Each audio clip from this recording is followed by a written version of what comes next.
কেউ কেউ সরকারের এমন সিদ্ধান্তকে সাধুবাদ জানিয়েছেন, আবার কেউ কেউ বলছেন যে না, এটা ঠিক হয়নি।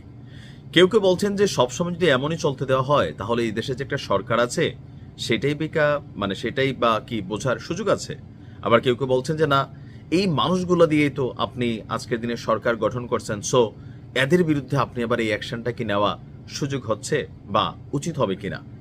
তবে যেই ঘটনা ঘটতে যাচ্ছে 100% শিওর এই বিষয়টাকে পুঁজি করে ডক্টর ইউনূসের সরকারের উপর আরেকটা চাপ আসবে, আর সেই চাপে নতি স্বীকার করে সরকার বা প্রশাসন এই জায়গাটা থেকে আবার সরে আসবে। যদি সরে আসতে হয় তাহলে করার দরকার কি? এটাতে সরকারের মেরুদণ্ডের অবস্থানটা আমজনতার কাছে অথবা যারা সরকারকে বিব্রত করতে চায়, বিচলিত করতে চায়, ডিস্টার্ব করতে চায়, তারা কিন্তু সাহসী পায়। জুলাই সনদ গত পরশুদিন আমি যখন নিউজটা রেকর্ড করছি, গতকালকে আপনারা যখন শুনছেন এটা হয়ে যাবে গত পরশুদিন, মানে ঐতিহাসিক যে জুলাই সনদ স্বাক্ষর হলো, এটাতে এনসিপি যায় নাই, বাম ঘরনের 4 দল যায় নাই, গণতন্ত্র গণফোরাম সাইন করে নাই। এরপর এটা কবে বাস্তবায়িত হবে, এনসিপি আবার বলল যে রক্ত দেওয়ার সময় আমরা, ক্ষমতা দেওয়ার সময় আপনারা। এই যখন কনফ্লিক্ট, এর মাঝখানেই আরেকটা দুঃসংবাদ হচ্ছে জুলাই যোদ্ধাদের জন্য। কোনটা?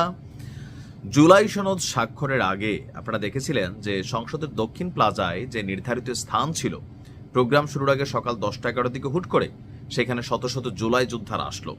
আসার পরে সেখানে ভাঙচুর হলো, কিছু জায়গায় অগ্নিকাণ্ডের ঘটনা ঘটলো, পুলিশ পাল্টা অ্যাকশনে গেল। আর এই সকল কিছুর পরে সেনাবাহিনী এসে পরিস্থিতি কন্ট্রোল করলো, আর জুলাই সনদ বিকেলে স্বাক্ষর হলো। কিন্তু যারা এই কাজটা করছে, মব তৈরির চেষ্টা বলেন, গোসা থেকে বলেন, ক্ষোভ থেকে বলেন, বা এই দেশে সরকার নাই, মন যা চাই তাই করবো, আমরা জুলাই যুদ্ধ আমাদের জন্য সব জায়েজ, এই মেন্টালিটিতে যারা ছিল তাদেরকে আবার সাইজ করার সময় আসছে সরকারের পক্ষ থেকে। কারণ অলরেডি এই জুলাই সনদ স্বাক্ষরকে কেন্দ্র করে রাজধানীর মানিক মিয়া অ্যাভিনিউতে আইন শৃঙ্খলা রক্ষাকারী বাহিনীর সাথে জুলাই যোদ্ধা ব্যানারে আন্দোলনকারীদের যেই সংঘর্ষ হয়েছে, সেই সংঘর্ষের ঘটনায় 4টি মামলা হয়েছে অলরেডি। আর এই মামলায় আসামি কয়জন? 1 জন, 2 জন, 50, 100 না, 900 জন আসামি এই মামলাতে কানেক্ট হয়েছে। কথায় কথায় পুলিশের গাড়ি ভাঙচুর করবেন, পুলিশে দৌড়াবেন, তো আগের সেই দিন কিন্তু এখন নাই। পুলিশ আস্তে আস্তে শক্তিশালী হচ্ছে, কারণ এই সবগুলা ঘটনার যে মামলা হয়েছে এগুলার বাদী হচ্ছে কিন্তু পুলিশ। তো এর মধ্যে একটি মামলার বাদী হচ্ছে একজন ট্রাফিক সার্জেন্ট, আর বাকি 3টি মামলার বাদী শেরেবাংলা নগর থানা পুলিশ। মামলার সব আসামি অজ্ঞাত। প্রায় 800 থেকে 900 জনকে মামলায় অজ্ঞাত পরিচয়ের আসামি করা হয়েছে। মামলায় এখন পর্যন্ত একজনকে গ্রেফতার করা হয়েছে। গ্রেফতারকৃত ব্যক্তির নাম রিমন চন্দ্র বর্মন। গতকালের ঘটনায় যে 4টি মামলা দায়ের করা হয়েছে, 4টির মধ্যে আপনার এখানে আসামি করা হয়েছে সন্ত্রাসী, দুর্বৃত্তকারী, অনিষ্টকারী, ক্ষতিসাধনকারী, নাশকতাকারী, ফ্যাসিবাদী মতাদর্শের লোকজনকে এই মামলায় 4 সব আসামি অজ্ঞাত। তো আমরা তো দেখলাম যে পুলিশের উপর হামলা, গাড়ি ভাঙচুর, কন্ট্রোল রুম পোড়ানোর যে ঘটনাগুলো ঘটছে, সেখানে রাজপথে যারা মারটার খাইছে সবাই তো জুলাই যোদ্ধা। এর মাঝখানে কেরায় সাজানি ককটেল ফুটাইছে, তাদের পরিচয় অজ্ঞাত। এখন কালকে রাজপথে নামছে কে? জুলাই যোদ্ধারা। সারাদিন গণমাধ্যম নিউজ কাভার করছে কাদের? জুলাই যোদ্ধাদের। স্পেসিফিক বক্তব্য দিচ্ছিল কে? জুলাই যোদ্ধা। তো এখানে এই যে 800-900 মানুষের নামে অজ্ঞাত মামলা হলো, তো তারা আসলে কারা? গতকালকে রাজপথে যেহেতু জুলাই যোদ্ধারা নামছে, সেই প্রোগ্রামের মধ্যে যেহেতু অতিথিদের চেয়ারে গিয়া জুলাই যোদ্ধারা বসে গেছে, সো এখানে মামলার আসামিগুলোর মধ্যে টেকনিক্যালি মোটা দাগে জুলাই যোদ্ধা।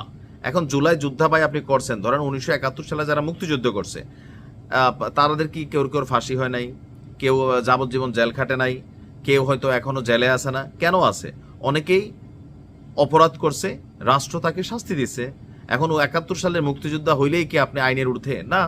সো জুলাই যোদ্ধাদের মধ্যে যারা গতকালকে এখানে বিভিন্ন ঘটনা ঘটিয়েছে, তারাও কিন্তু আইনের ঊর্ধ্বে না। জুলাইটা জুলাইয়ে গেছে গা, তার মানে এই না যে কোনো কিছুতে আপনি ডিস্টারবেন্স করবেন।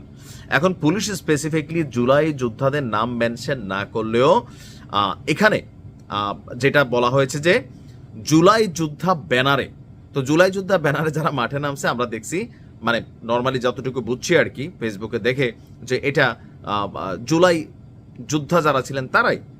দুপুর 1:30টার দিকে সংসদ ভবনের 12 নম্বর গেটে অবস্থান করা আন্দোলনকারীরা পুলিশের সঙ্গে সংঘর্ষ করে, আর একাংশ সংসদ ভবনের সামনে অবস্থান করছিল, আর সংসদ ভবনের ভেতরে থাকা অংশটি অনুষ্ঠান স্তরে যোগ দেয়। এরপর 12 নম্বর গেট ভেঙে ভেতরে ঢুকে তারপর ভেতরে থাকা অংশটি বাইরে চলে আসে।